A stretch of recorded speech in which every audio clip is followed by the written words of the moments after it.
how did you start your Amazon business? Every single seller sees things differently. It's always about learning, learning, learning. From here, we go through the listings. Not profitable, don't spend too much time. Don't spend more than 3 minutes to find the product. Go to the next one. This is mind blowing, okay? Because before the reprice I was using, very basic. Then when I asked them, okay, how the academy works.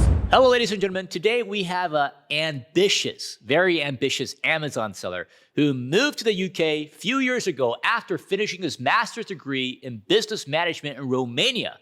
While keeping his full-time job and raising 3 kids, he managed multiple Amazon stores simultaneously. We welcome Ahmed to share his Amazon journey and how he uses the BQool conditional repricer. Welcome, Ahmed. Welcome to our show today. Thank you very much. Thank you for having me. Thanks, I appreciate it. So to get started, why don't you tell us a little bit about yourself? Like, how did you start your Amazon business? Yeah, so in 2020, January is when I started selling on Amazon. I was looking into starting Amazon like few years ago, like maybe 5 years ago. But the only business model I was aware was private label.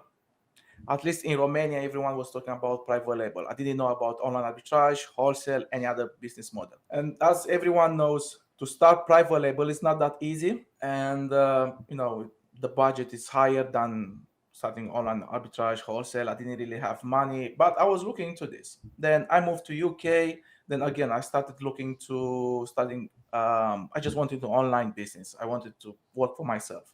And I was planning how to start private label. I saw the budget, like people were saying 20,000, 30,000. Oh, that's a lot. I need to save money for it. Then while browsing the internet for online businesses, I came across online arbitrage and wholesale. I said, hold on, wait, you're telling me that I can buy from retail stores and sell on Amazon? That's crazy.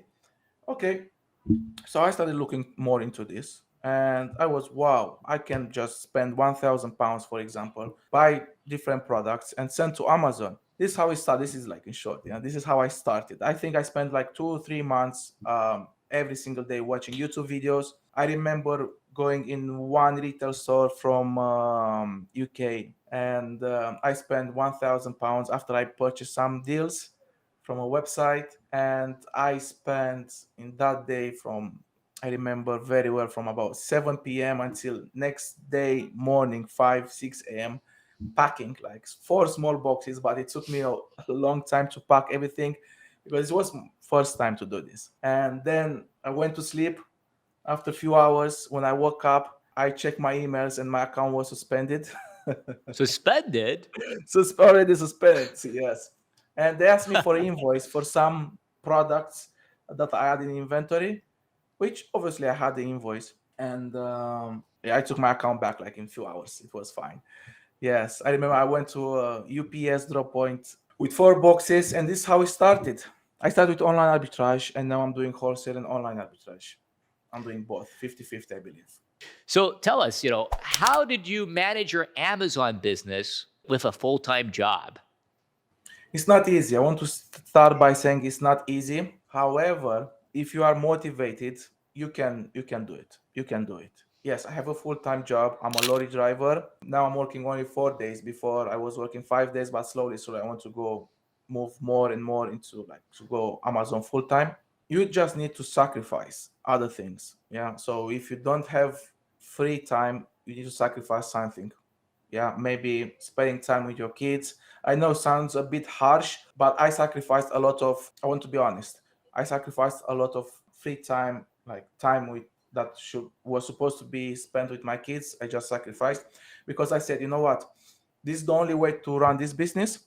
So if I'll be successful in next few years, I can be full-time Amazon seller and spend all day with my kids, or I can just focus on my full-time job and spend the rest of my life going to work 12, 13 hours. As a lorry driver, you don't work 8 hours. You work 12, 13, 14. Things can happen on a road. You only know when you start, you don't know when you finish. I was going on holiday in different countries, or I was going in park with my kids, always with my laptop. I know it sounds a bit, okay, the kids are growing, but I had to sacrifice something. This is what it worked for me. Okay. If I had a 8 hours job, then maybe you have more time. In top of that, when I'm at work, I always have the laptop with me. As a lorry driver, when you wait to be loaded or tipped or waiting for a job, just use that time to work on your business. Because it's not like when I say 12 hours, 13 hours, it's not 12, 13 hours driving. Here it's included waiting time, right? Always on my laptop. I have unlimited internet, always on my laptop. Every single free time I see, I just spend on Amazon. So yeah, you just need to see the opportunities when you can work on your business. No movies, no games, nothing. I used to be a big gamer. I stopped everything, just Amazon. Eat. I do my basic things. Yeah, then Amazon. Amazon is the only way what it works for me. So it's important to see what it works for you and to be motivated. What's your motivation, Ahmed? Motivation. First of all, I want to make my kids proud of myself. That's number one. I want to see my kids happy. I want to be able to give my kids a better future. And it's for myself as well. I want to be proud of myself. This is my motivation. So tell us, you are selling in multiple marketplaces now. Like, how do you manage to sell to the US when you're based in the UK? Like, how does that work? Yes. So just in short, you can open an LLC in USA. Being a UK resident, that's not a problem. You just open an LLC in any state you want. My LLC was open in Florida, and there are lots of people who can do this for you from A to Z. So you, as a UK resident, don't really know how the things works in USA. So there are lots of companies who are doing everything for you. You pay them, they do everything for you. This is what I did in my case, just as an advice for those who are looking to do the same thing. I don't want headache. If you are in Europe, for example, if you are a UK resident and you have a UK marketplace open and you want to sell in Europe, you don't need to do anything. You just the marketplaces, the accounts are already open for you. The only thing you need to do is to register to VAT. So if you want to sell in Germany, you need to register to VAT in that state if you want to store products in the FC in Germany. This is what I've done. I opened an LLC in USA. In Germany, I registered to VAT. I got an accountant, or you can use Amazon partners to register for VAT to do everything for you. But I preferred a private accountant. It's a lot more like they'll make your life a lot easier. And yes, When do you recommend to get an accountant when you're starting your Amazon business? At what stage? oh, it's hard to answer. I got an accountant from the day one. You don't need from the day one, but I got from the day one. This accountant that I have now, I had him for a different business, which wasn't e-commerce, was something different. So I asked him, look, are you dealing with Amazon? Yes, I have Amazon sellers I'm looking after. And okay, I want you to look after my business. But yes, in the I think in the first month you don't really need an accountant, but I just started with him. The only thing, if I remember well, I was just sending him all the invoices and he was doing the bookkeeping for me, and that's it. So for just backtracking a little bit, for the US, you open up a LLC. So you open up a company, and then you got a Amazon US marketplace store. And then what's the next step after that? You need to find a prep center. Like if you're not there, like, is it hard? Like how do you do this? Yes, you need to find a prep center in a whenever you want, wherever you want. But I have a prep center in California. I was lucky enough to have a friend who, like, I've met him a few years ago, and that friend has a prep center. So it was easy for me to find a prep center. I already knew who's the owner. I trusted him. So everything was okay. But if you really need a prep center in one country, you don't know anyone, I advise everyone to go on Facebook groups and just ask. This is what another point which I would like as an advice for new sellers. Networking is so important. This gonna open so many doors for you. You need a prep center, go on Facebook and ask for recommendations. Yes, you need a prep center, and that's it. That's it. So tell us, like, how did you start with £1,000 in the UK? Because you said you went. Is that how much you just need to start? Like, if you are a new seller in Europe, like, what's your advice for people? Okay. I believe now it's a bit harder to start. Before it was because of due to competition, especially in UK, the market is it's a bit competitive right now in UK. It's not the same in US or Germany. Yes, I started 1,000 pounds, but it's not like I invested 1,000 pounds and I waited to sell to get the money back and invest again. No, I invested 1,000 pounds. I waited for the first sales. I saw the sales coming. Then I checked my wallet. I saw some credit cards there and maxed them out. Boom. Then I wanted to make sure, always make sure that I can pay everything in full, so no charges. It happened many times not to pay everything in full, but still it was okay. It helped me to start a business. Now, as a recommendation, if I was to start again, so if I stop everything and want to start again, I wouldn't start with less than, but this is just my opinion, I might be wrong, okay, less than 5,000 online arbitrage. That's 5,000 pounds. Yes, 5,000 pounds. Again, you can start with 2,000, yeah, or less, yeah. And either 5,000 or 3,000. And how would you spend that, let's say, 3,000 pounds? Like if you were to start over again today.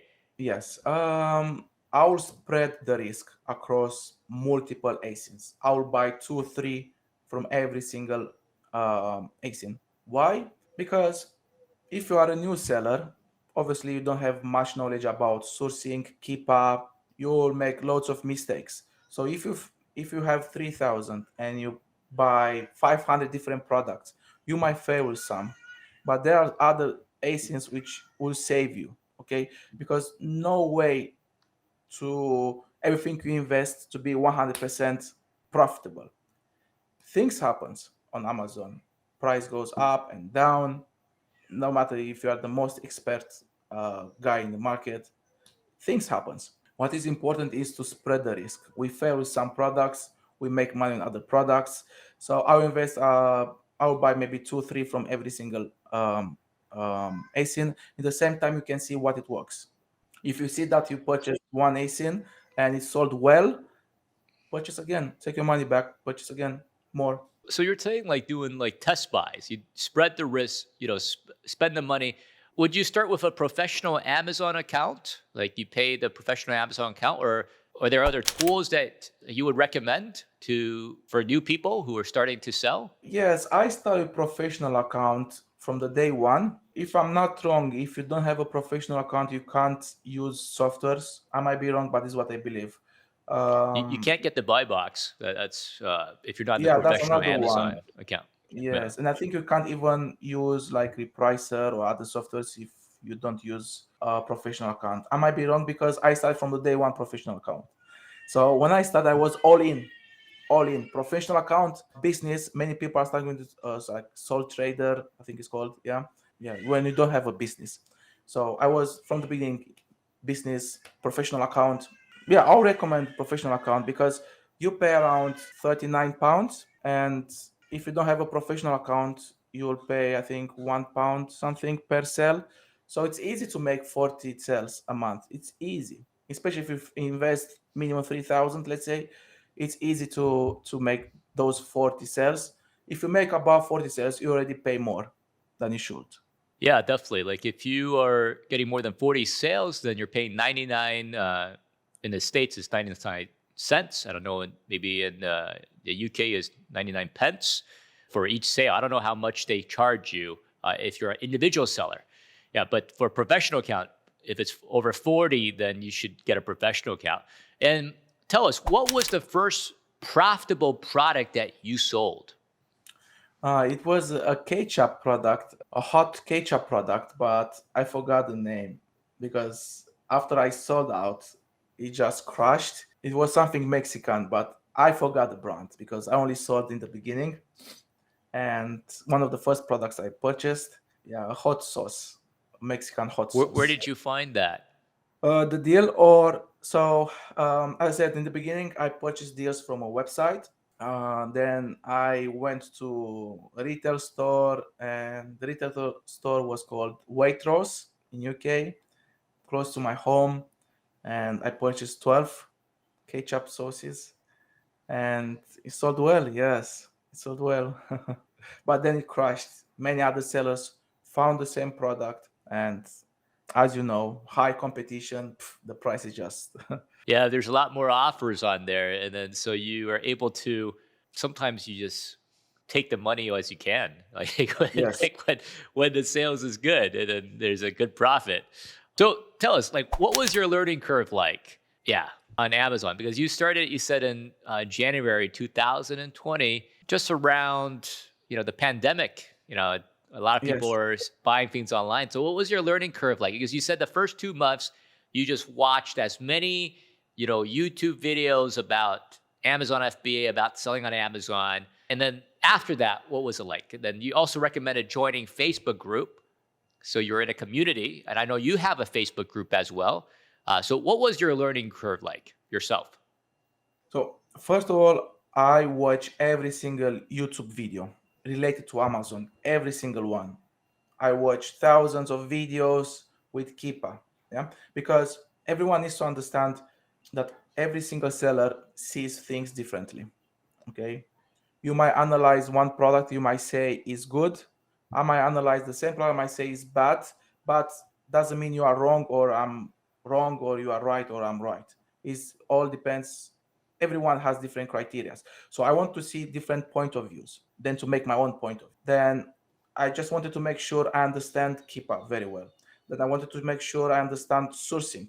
After watching, I think every single YouTube video, I enrolled in one academy from UK, but that academy was for not for beginners, people who already have knowledge but wants to scale up. I joined every single Facebook groups. I asked thousands of questions.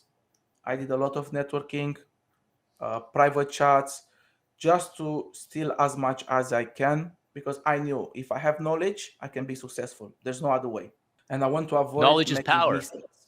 Yes, exactly. And I want to avoid making mistakes as much as I can. Or if I make mistakes, at least to make silly mistakes, because in Amazon, if you make some big mistakes, you can lose your account. So I didn't want that. And everything is about knowledge in any other in any aspect of the life. Yeah, if you have knowledge, you have a bigger chance to be successful. Even till now, I still watch videos about Keepa. I'm teaching Keepa. I'm teaching others Keepa, but I'm still watching just in case I miss something. Just in case someone might say something like, okay, I missed this. This is something new for me. It's always about learning, learning, learning. Because if you get to a point where you stopped learning and you say, okay, I'm good enough, then that's it, it's a trap. This is how I see things. Yeah, the only thing that keeps changing, it's constant, is change itself. Yeah, so you have to Yes, keep learning, as you mentioned, and then, so you recommend people learning Keepa really well, and then yes, also learning about sourcing,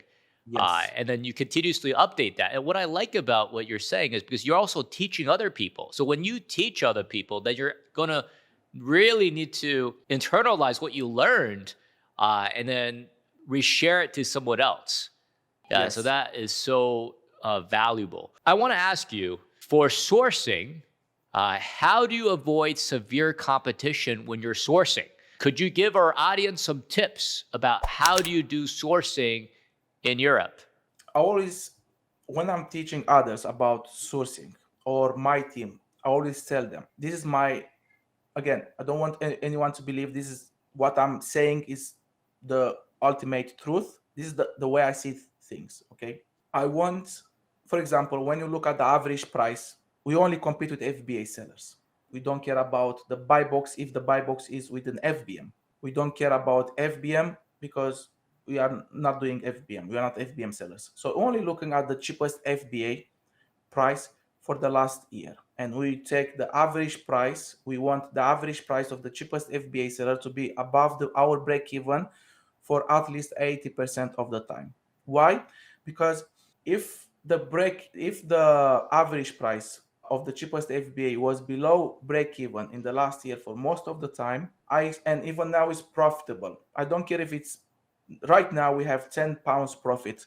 Invest £1, you get £10 profit. I don't care because if the average price is telling me that most of the time was below the break even, I expect any time to crash. Because why?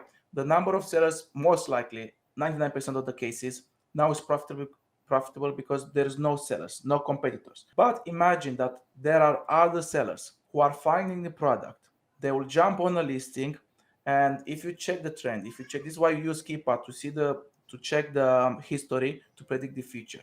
Okay, so if you see that when you had a certain amount of sellers, the price was below break even. I expect very, very soon this product to be found by another sellers to jump on a listing. The price will go back as to normal, to the average price. This is so important. Many beginners are making this mistake. I did this mistake when I started due to a lack of knowledge in Kipa. I was buying products which were giving me like big profit, but then I realized, hold on, it's profitable right now, but the average price last 6 months or one year, last year, the average price was below the break even with a lot. Now it just happened to go up in price because no competition. And obviously, I purchased. Other people found the product. We all jumped, boof, crushed below break even. Yeah, it's like when you see a lot of people jumping on the offer, then usually the price goes down because there's more supply for that product. So when you're evaluating deals to purchase, to pull the trigger there, like how many offers, like for a listing, do you check that as well? Like how many offers there are? Because you say you check the last 6 months of the lowest FBA and then the average price of that. What Yes. about the number of offers? Like, is that something that's important for you, or? It might sound a bit weird, but I don't. I check the number of offers, but it's not that really important to me. Mhm. I jump on listings with 100 sellers, 50 sellers. What is important for me is the competitors. Because if you have 100 sellers and only five are fighting for the buy box, let's say the buy box is £10, five sellers fighting are priced around £10, fighting for the buy box. We have another 90 sellers priced at £15, £20. I really don't care about them, to be honest. I really don't care about them. Obviously, you need to take into account the level of stock because when you see sellers with a huge stock, expect them to be aggressive. Okay, because they don't want to keep a huge stock in Amazon, they will be charged Amazon fees. So they'll be aggressive. But if they have like normal stock, five, if they're doing on arbitrage, 5, 6, 7 units, then I really don't care about them. And obviously, Keeper comes in place. You need to check Keeper and see, okay, how the price it was for the FBA sellers. You need to take these two in consideration. The competitors fighting for the buy box because you want to fight for the buy box. If it's on FBA, we look at the Keeper to see how was the average price, and obviously we check the stock level. Because if you have five sellers, three sellers, five fighting for the buy box, but they have a huge stock, we assess the things a bit differently. What's the best way to check the stock level? Like, is there a way you use? Like, I know there's different extensions Yes, that could do that, but are they accurate? I believe they are. What I use SAS. There Okay. are Yeah. softwares similar to SAS, but I use SAS, which is showing me the stock for beginners. You might see sellers showing like number of stock plus, 2 plus, 4 plus, 5 plus. That means they limited how many units someone can buy from them. So they hide in the stock what I expect them to have a huge stock. This is what I expect because I do the same thing when I sell on listings and I have a lot of stock. But I rely on SAS to be honest to see the level of stock. Yeah. Shout out to our friend Al from Seller Ant as well. Yes, So amazing guy. it's great software, definitely. So it tells you the stock level and also if it's FBA or FBM or what kind of seller that is. So tell us, for you, Ahmed, what ROIs do you recommend for pricing your products? Okay, this is going to be a longer discussion because depending what not business model, yeah, maybe business model if it's correct to say like this. I like to do volume, so no, I don't want to give myself as an example. So if you want to do volume, if you rely on doing volume, then you can go for low ROI. If you are different kind of seller, like you want high margins but don't want to do volume, then obviously you'll work with high margins. I personally like to do volume. I go as low like in the repricer in BQool. I have minimum 10% ROI, but I have another automations which like depending on how many units I sold in the last 7 days, depending on the stock quantity, I have 20% ROI. If these conditions are not, if I'm selling like yeah. So anyway, the basic is the rule is minimum 10% ROI as new products. The friends I know who are doing volume, all of them are doing low ROI, like 10%, 7%, but they're doing a huge volume. So now depending on you, what you want. So you're saying that for larger volume can go as low as 10%. And then you talked a little bit about like the BQool settings that you use. How do you pick your rules? Like what are the things that you're considering when you're setting up your rules in BQool? I can I can tell you what rules exactly, but I will have to go to BQool if this is okay. Yeah, totally fine. Yeah. I have some amazing rules, I believe. If not, please tell me, look, you are doing something wrong. Well, you're obviously doing Uh, something right if your sales are growing, right? So, yes. Okay. So I have the following. I could even share my screen. If not, I will just say right now. yeah, if you want, yeah, go ahead. Yeah, it's fine. Totally fine. Okay, great.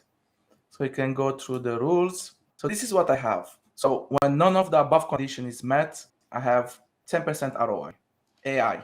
Then I have between 0 and 30 days, I have units sold, last 7 days, greater than or equal to 7, available quantity, greater or equal to 10. I want to move to 20% ROI. Okay. Okay. Then I have between 31, 60 days, units sold 7 days. I sold more than 5, and the quantity is more than equal or more than 5, obviously to decrease to 15%. 61, 90 days. If I sold less than 5 or equal, and my quantity is more or equal to 4, to decrease to 10%, so on and so forth. Then here, obviously, I go to break even if I sold less than 5 and the quantity is more than 5. I want to go to break even because now I want to get rid of stock. I want to invest in something better, and I don't want to pay Amazon fees. And I need cash because, as you can see, I don't work with a high ROI, although I have about 40% ROI, 50% ROI. Tell us, it seems from you, if you have a lot of stock left and then you also are selling, a larger number, then you would just put it at the AI equalizer.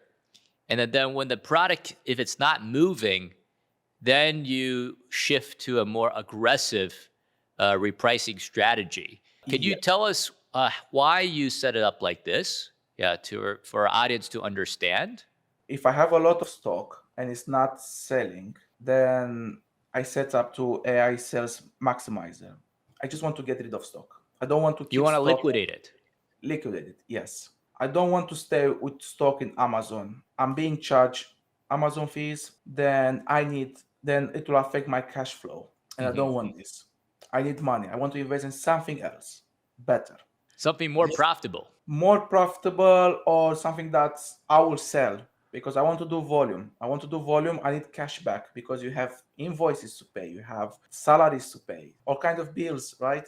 So you need cash because if you don't have cash, then there'll be some problems. There'll be some problems. And another thing is when you click reimbursement in Amazon, it takes a lot of time to get that money to your bank account. And when you sell a product, it takes 2 weeks, if I'm not wrong, for Amazon to release those funds. So we need to take all this in considerations, and we need cash. We need cash. For newer seller who doesn't have a lot of cash, let's say they start out with £3,000, what can they do?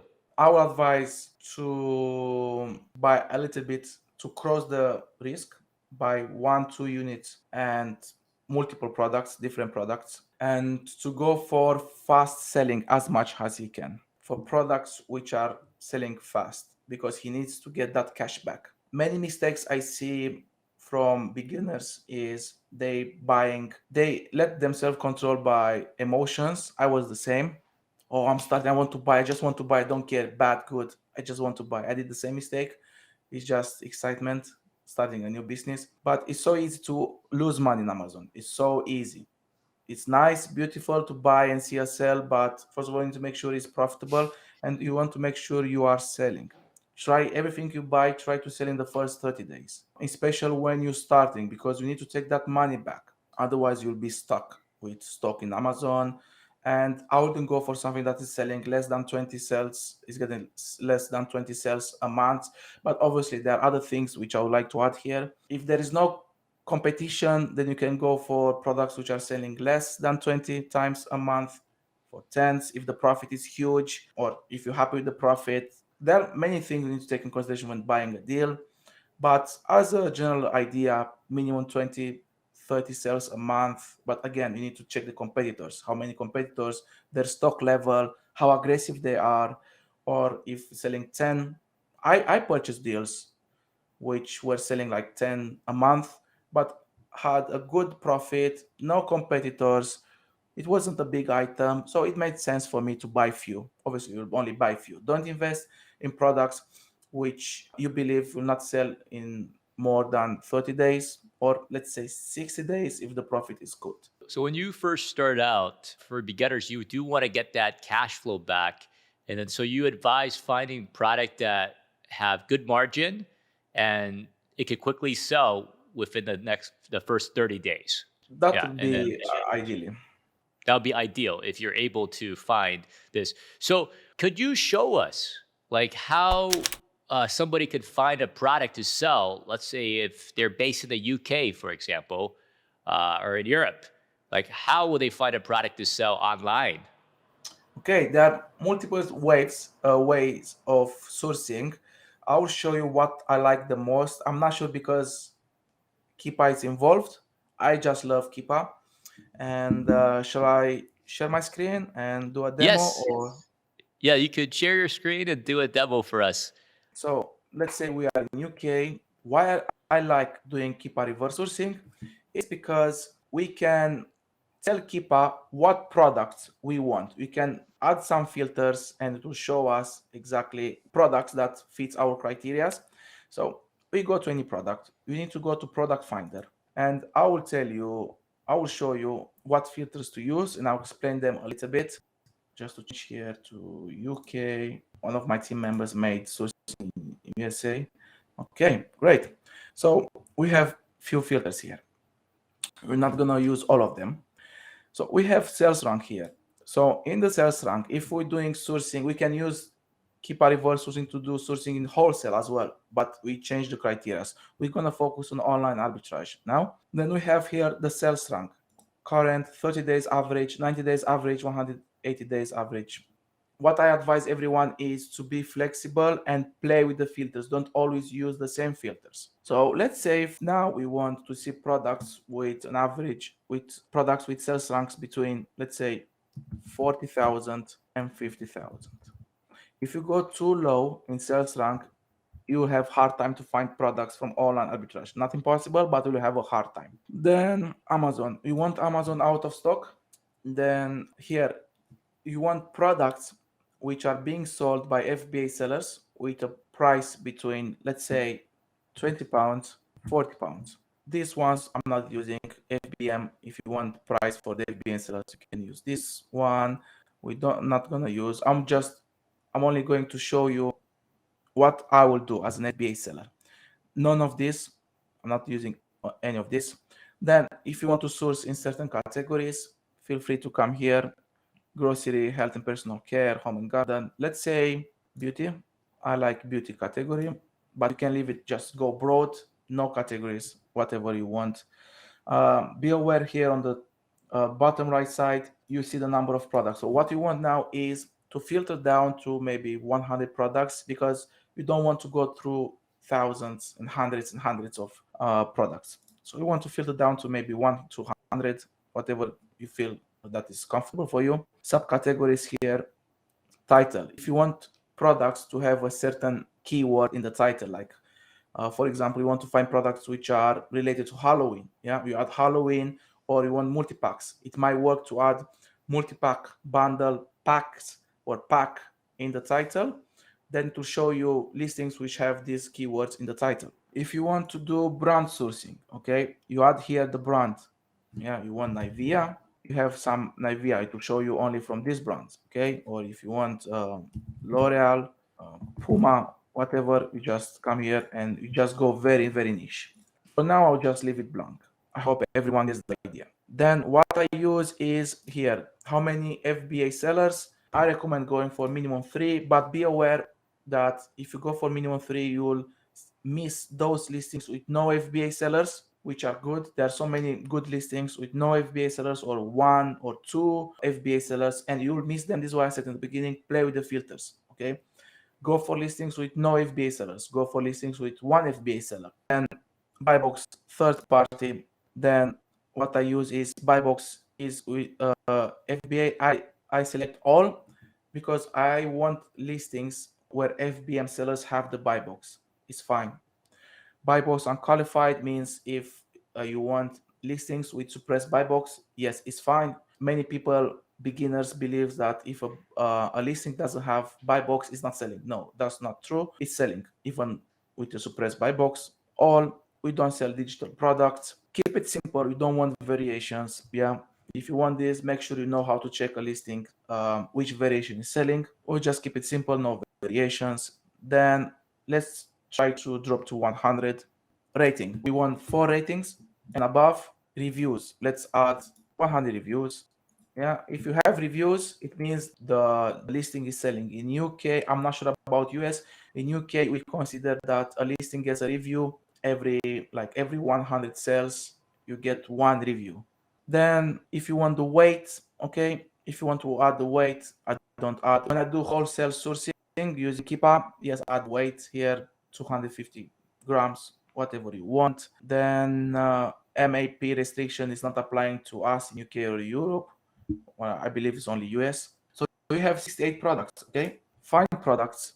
Then now we go through some listings, okay?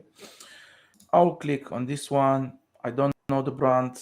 I'll just go briefly, right? The main idea is how we find products. From here, we go through the listings. Then first thing I like to do is go straight to Keepa. I want to check if it's selling, if the price is stable, if it's safe to sell the brand, okay? That's one good sign that we see multiple FBA sellers. If you don't see multiple FBA sellers, obviously you will need to do some more research about the brand to see if it's safe. Like if I'm saying, if you don't know the brand, I will take the brand, go to Amazon and try to find other listings from the same brand to see if other FBA sellers are selling. If not, I will check whoever is selling is the brand. I will check their products. So I'll do a bit more research to see if it's safe. Not going into details. From here, let's say I'm happy with the Keepa. Yeah.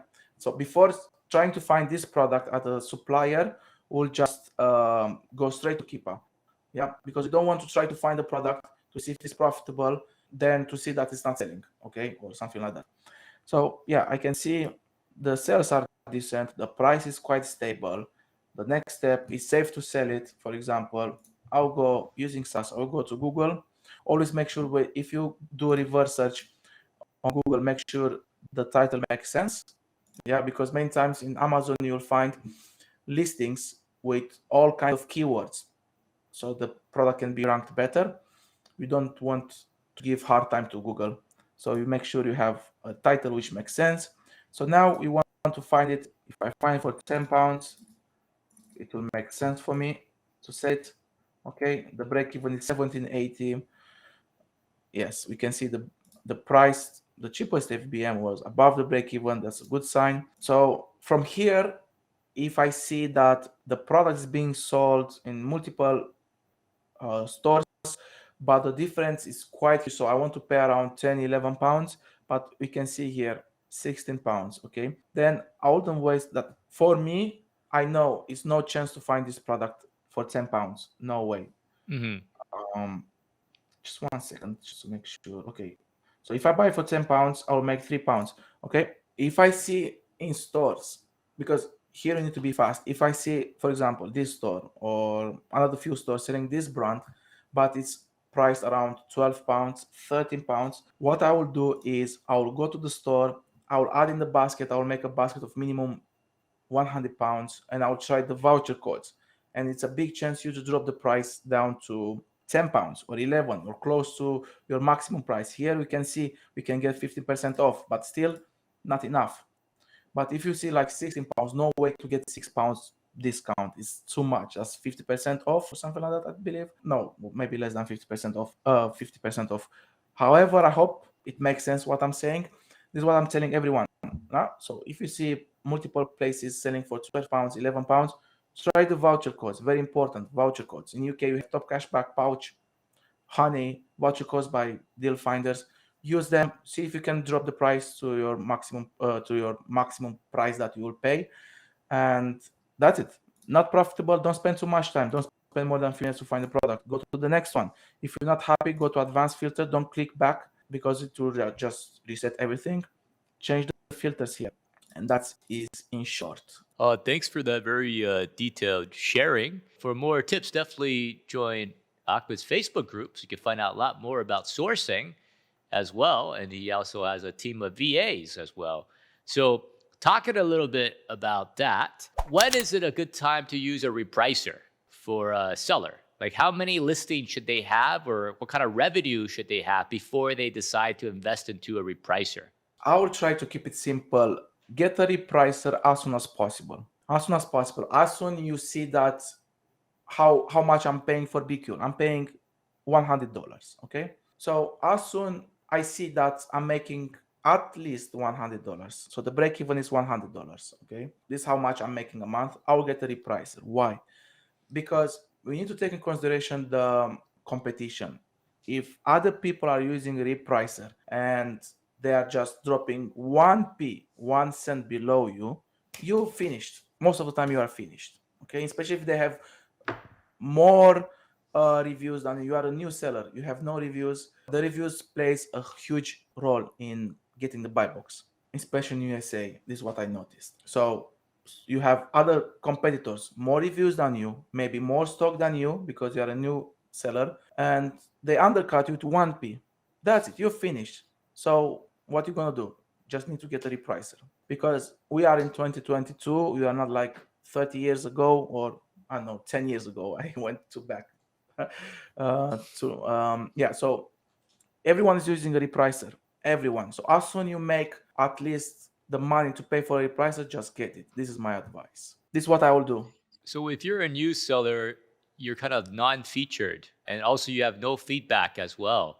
So it's very difficult for you to sell the product. So you're advising to get it as soon as you can so that you're more competitive. So it's like a strategic tool to help you to get more sales, especially when you need that cash back too. You need the cash flow to come back to you ASAP. Exactly. You can reprice manually because the prices are changing every 5 minutes, 10 minutes.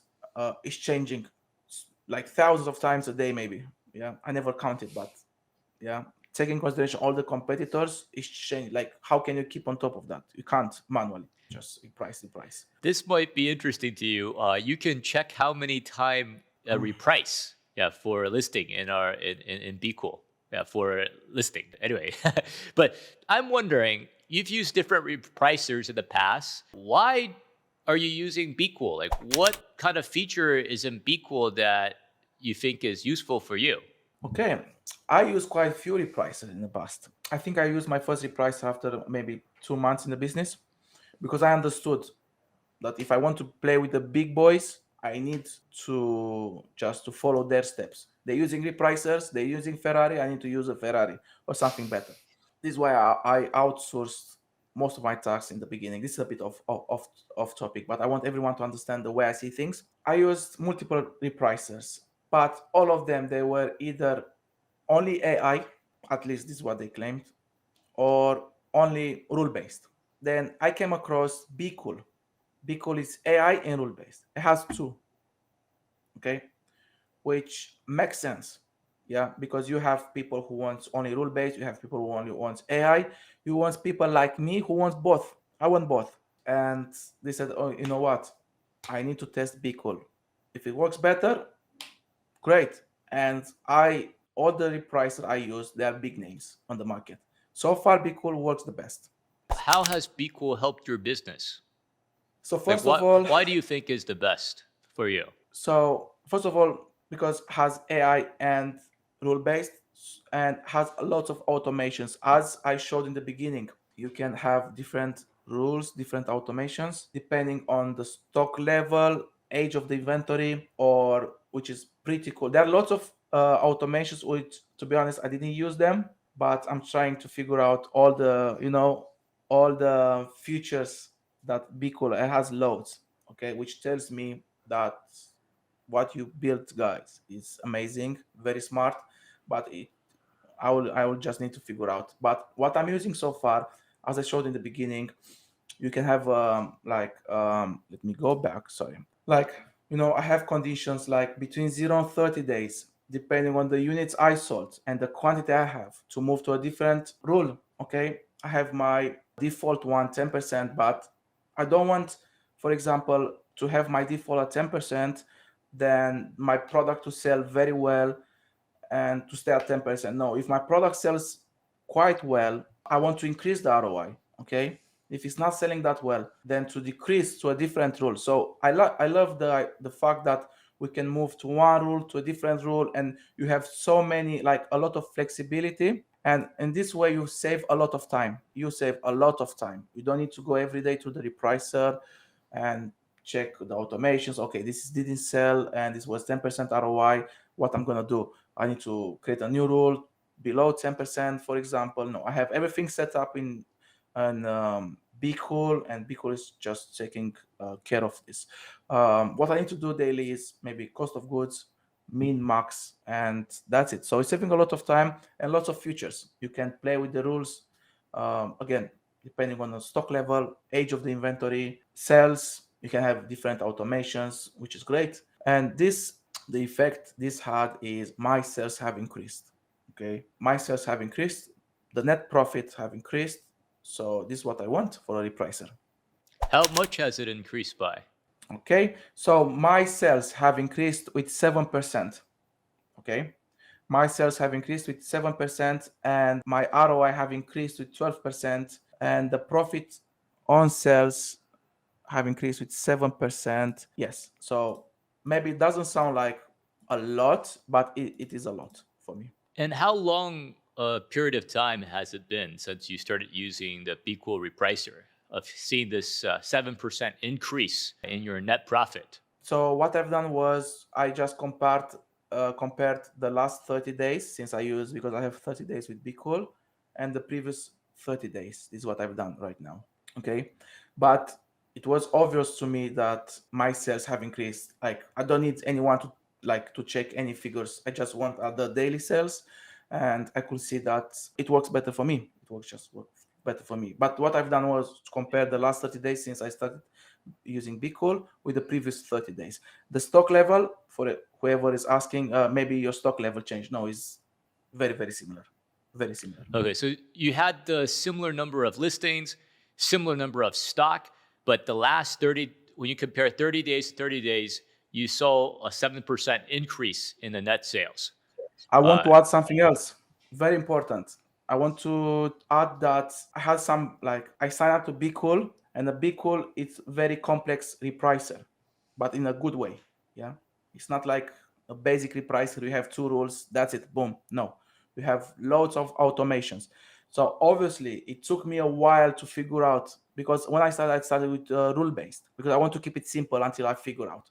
Then I watch your videos and you recommended AI. So I said, you know what? Let's add AI. And since AI was started after about 2 weeks, at least after 2 weeks, I saw growth, a massive growth. That was my growth started when AI was activated. And I created new automations.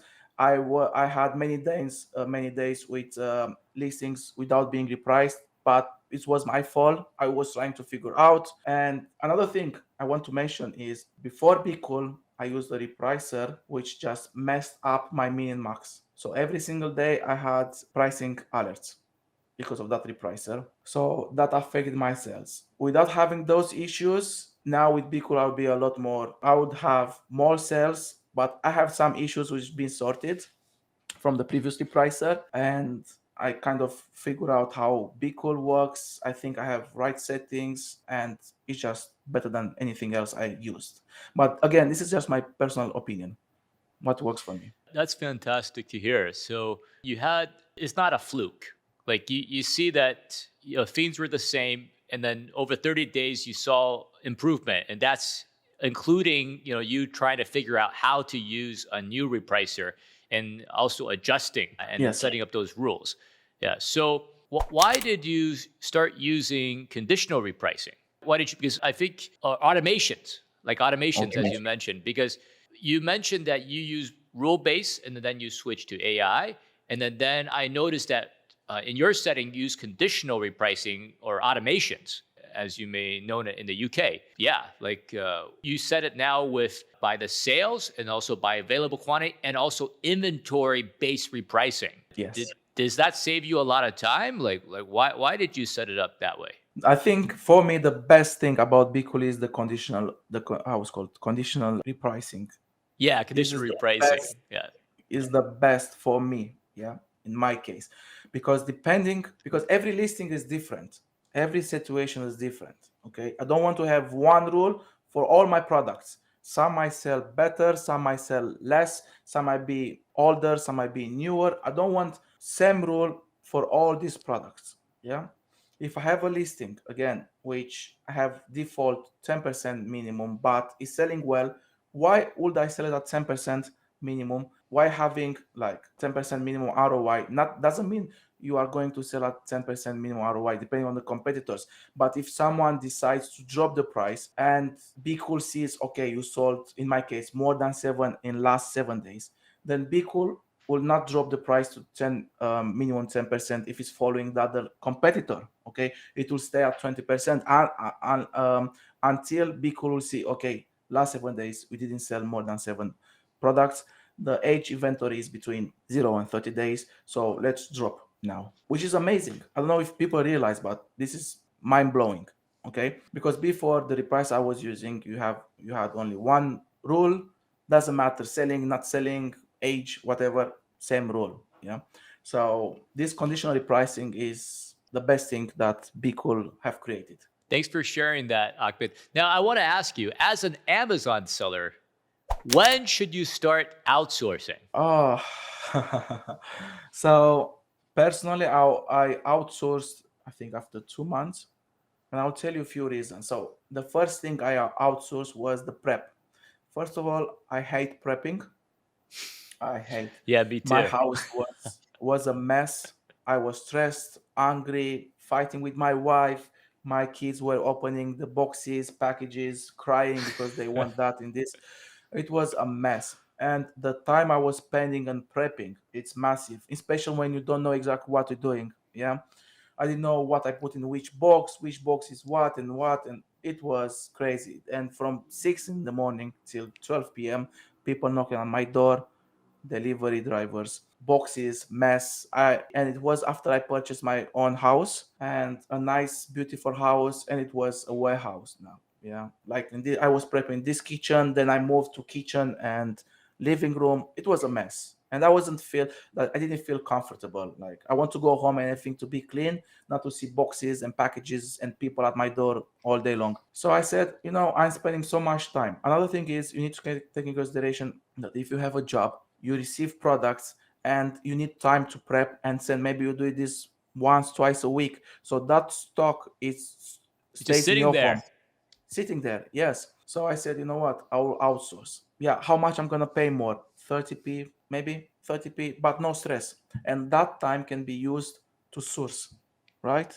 You can make more money by sourcing, and no mess home. You stop doing something that you hate. So I sourced after 2 months.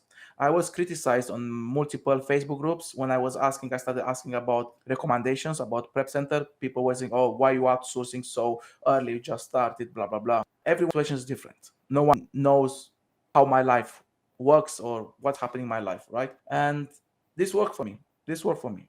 Yeah. Just Yes. to ask you regarding Prep Center, is there one you recommend in the UK? Yes. The best one. Okay. It's called Systemized Fulfillment. Okay. And if anyone joins my group, you can see I promote them, and 100% honest, I'm promoting them because they are the best. I've used so many prep centers. They are the best. They are top in UK, the Why best are they the logistics. best? First of all, they have the best process. Imagine they have, I think, 30,000 square meters. Is that correct? I think.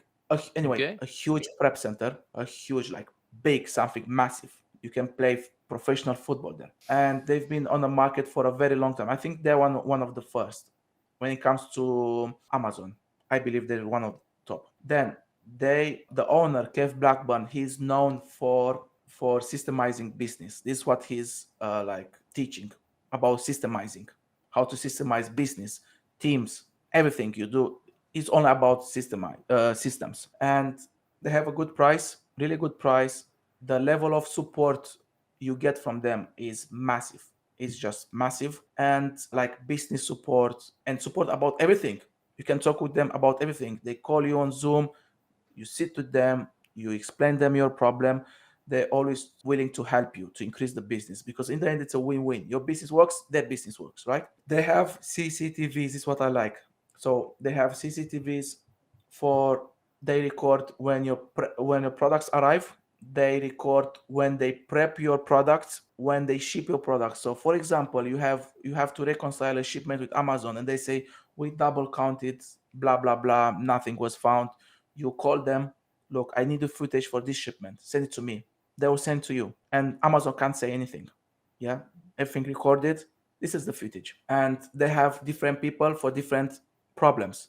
Inbound issues, you contact different people. If you have like outbound or shipment creation, every department has a different person. Another reason is my experience. I've been using them for about 6 months. No issues at all. No issues. Different products, they notify you. Anything, they notify. There's no issues at all. With different preps that I had issues, sending wrong stock, damaged stock, no issues at all. And the turnaround is so fast. They receive, boom, checked in, boom, straight to Amazon. Well, And that's it. that's why a I great believe they're the best. saving. Yeah, because you can get the stock into Amazon as fast as possible, so you can start selling and selling and selling and getting that money back, and then you can invest it in other properties. Can you tell us a little bit about the VA program? Like, why did you start training VAs? Okay, great. So this started last year.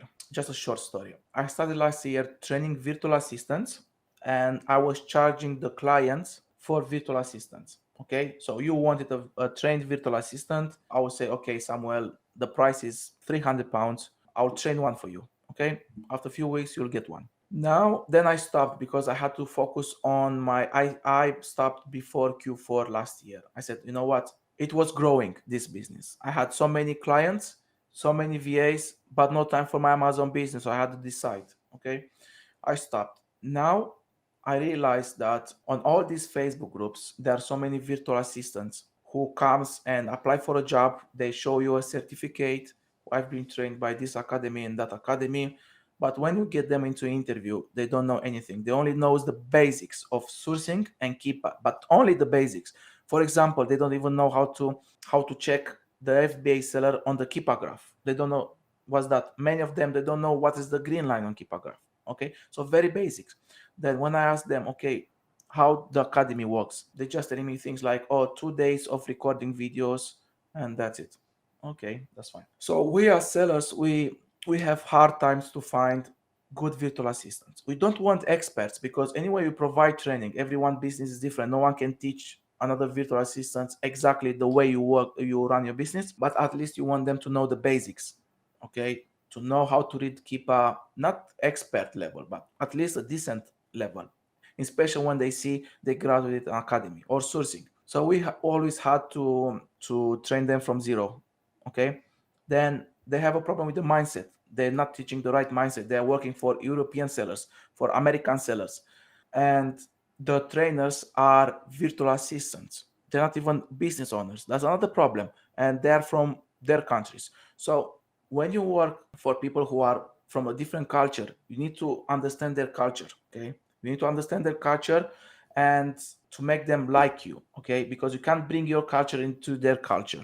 Okay, I will not go into details because, yeah, I will not go into details, but we need to be smart. You want to be virtual assistants, we need to understand their culture and to act accordingly. So I said, you know what? Let me open an academy where I will just focus on training virtual assistants. I'm not going to deal with the clients, but this is a bonus which I will get into it in a second. I will train virtual assistants, but properly. I'm a business owner. I know how to run a business, and I know what to teach them from mindset. I want to teach them how to source, online arbitrage, and wholesale. I want to teach them how to analyze properly deals from products from online arbitrage and wholesale, how to use discount codes, how to use a repricer, how to work with a prep center, admin. So I want them to be complete, not only I know a bit of sourcing or a bit of Keepa. I want them to know exactly what we as business owners, what we use in our business. It's not only sourcing and analyzing, it's more than that. So I want them to have an overview. Then I want to teach them the mindset, how to find clients, networking, and all this. And as a bonus, they will be promoted to clients, but for free. I'm not charging clients. So this is why I decided to start this academy, and it's been successful. So many people are so happy, and the feedbacks are amazing. That's terrific. So you wanted to find VAs with that right mindset, the virtual assistants who really get from a seller point of view of how things should work, and also qualified ones. Yeah, so it could actually save you time because that's what you're paying them for, to save time as well.